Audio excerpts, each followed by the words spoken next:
പ്രധാനമന്ത്രി നരേന്ദ്രമോദിയുടെ വയനാട് സന്ദർശനത്തെ ഏറെ പ്രതീക്ഷയോടെയാണ് കാണുന്നതെന്ന് സംസ്ഥാന സർക്കാർ.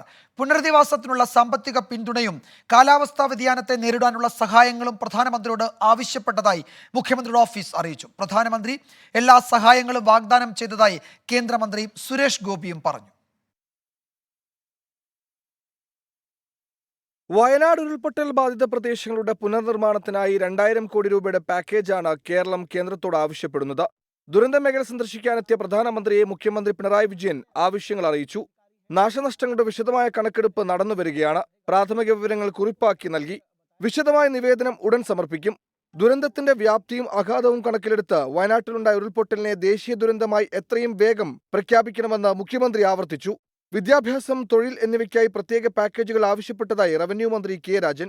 നമുക്ക് 2000 കോടി രൂപയുടെ പുനരധിവാസ പാക്കേജിനെ കുറിച്ചും 1200 കോടി രൂപയുടെ നഷ്ടത്തെക്കുറിച്ചും പിന്നീട് നേരത്തെ പറഞ്ഞതുപോലെ തൊഴിൽ നഷ്ടം, മറ്റു ജീവിതോപാധികളുടെ നഷ്ടം, കൃഷി നഷ്ടം, ഇതെല്ലാം വെവ്വേറെയായി ഗവൺമെന്റ് മുമ്പിൽ വയ്ക്കും. പുനരധിവാസത്തിന് വേണ്ടിയാണ് 2000 കോടി രൂപയുടെ ആവശ്യം ഇപ്പോൾ കാണുന്നു. ചിലപ്പോൾ വർദ്ധിച്ചേക്കാം. പ്രധാനമന്ത്രിയുടെ വയനാട് സന്ദർശനത്തെ പോസിറ്റീവായി കാണുന്നുവെന്ന് മന്ത്രി മുഹമ്മദ് റിയാസ്. കേന്ദ്രവുമായി കൈകോർത്തുള്ള ഇടപെടലാണ് സംസ്ഥാനം നടത്തുന്നതെന്നും മുഹമ്മദ് റിയാസ് പറഞ്ഞു. ദുരന്തഭൂമി പ്രധാനമന്ത്രി നേരിട്ട് സന്ദർശിച്ചതിൽ പ്രതീക്ഷയെന്ന് മന്ത്രി OR കേളുവും പ്രതികരിച്ചു.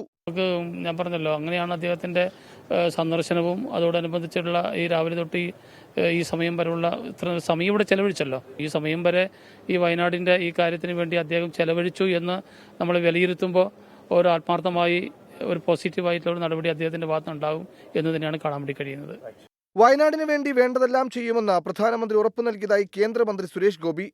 വേണ്ടതെല്ലാം ചെയ്യും, എല്ലാ പിന്തുണയും ഉണ്ടാവും എന്നാണ് പറഞ്ഞിരിക്കുന്നത്. ഞങ്ങൾ ആ മീറ്റിങ്ങിലിരുന്ന് ചർച്ച ചെയ്തു. അത് അങ്ങോട്ടും ഇങ്ങോട്ടും അവർ ആശയങ്ങളും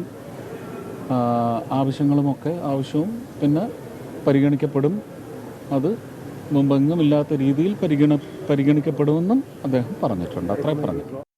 വിശദമായ നിവേദനം നൽകുന്നതോടെ കേന്ദ്രത്തിൽ നിന്ന് വേഗത്തിൽ തുടർ നടപടി ഉണ്ടാകുമെന്നാണ് സംസ്ഥാന സർക്കാരിന്റെ പ്രതീക്ഷ. News desk 24.